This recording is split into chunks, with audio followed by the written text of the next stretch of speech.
যুক্তরাষ্ট্রের শিকাগোর একটি funeral home থেকে উদ্ধার করা হয়েছে অর্ধশতাধিক গলিত মরদেহ। শেষকৃত্য না করে মরদেহগুলো স্তূপ করে রাখা হয়েছিল। এতে তীব্র দুর্গন্ধ ছড়িয়ে পড়েছিল আশপাশের এলাকায়। চাঞ্চল্যকর এই ঘটনায় ক্ষোভ ছড়িয়েছে স্থানীয়দের মাঝে।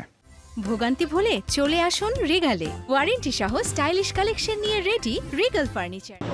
যুক্তরাষ্ট্রের ইলিনয় অঙ্গরাজ্যের সাউথ শিকাগো চ্যাপেল। মৃত্যুর পর শেষকৃত্যের জন্য প্রিয়জনদের মরদেহ এখানেই রেখে যেতেন আশেপাশের বাসিন্দারা। শেষকৃত্য তো দূরের কথা, অযত্ন আর অবহেলায় দিনের পর দিন পড়েছিল 50টিরও বেশি মরদেহ। স্তূপ করে দীর্ঘদিন মরদেহগুলো রেখে দেয়ায় একসময় পচন ধরে ছড়িয়ে পড়ে তীব্র দুর্গন্ধ। আশেপাশের মানুষের জন্য বসবাসী কষ্টসাধ্য হয়ে ওঠে। স্থানীয়দের দাবি, বারবার অভিযোগ জানানো হলেও গুরুত্ব দেয়নি কর্তৃপক্ষ। অবশেষে বৃহস্পতিবার ফিউনারেল হোমটিতে অভিযান চালায় পুলিশ। এই দুর্গন্ধ নতুন কিছু নয়, প্রায়ই সপ্তাহান্তে শেষকৃত্যের সময় বাজে গন্ধ ছড়ায়। আমার মাঝে মাঝে বমি পায় এই গন্ধে।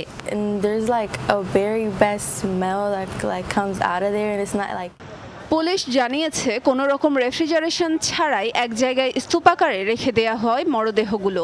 সংরক্ষণের জন্য ব্যবহার করা হয়নি কোনো রাসায়নিকও। ফিউনারেল হোমটির এমন অমানবিক কাণ্ডে ছড়িয়েছে ক্ষোভ।